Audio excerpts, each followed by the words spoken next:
L'image du noir violent est l'un des stéréotypes les plus persistants dans l'imaginaire collectif.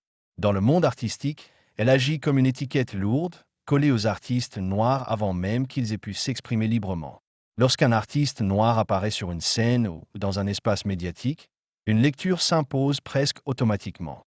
Son corps, sa voix, son attitude sont interprétés à travers un prisme de danger, de dureté, de menaces potentielles.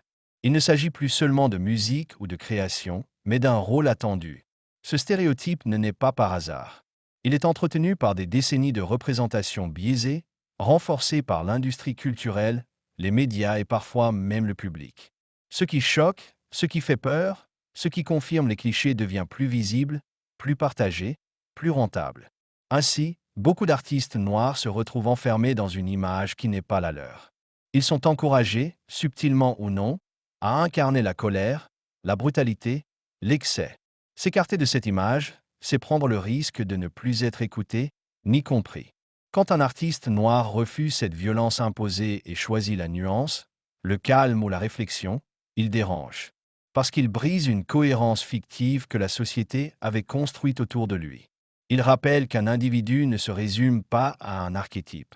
Être constamment perçu comme violent finit par user.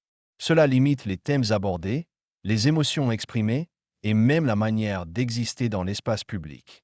L'artiste devient prisonnier d'un regard extérieur qu'il n'a jamais choisi. Sortir de cet enfermement demande plus qu'un changement artistique. Cela exige un changement de regard collectif. Reconnaître enfin que les artistes noirs, comme tous les autres, sont multiples, complexes et profondément humains.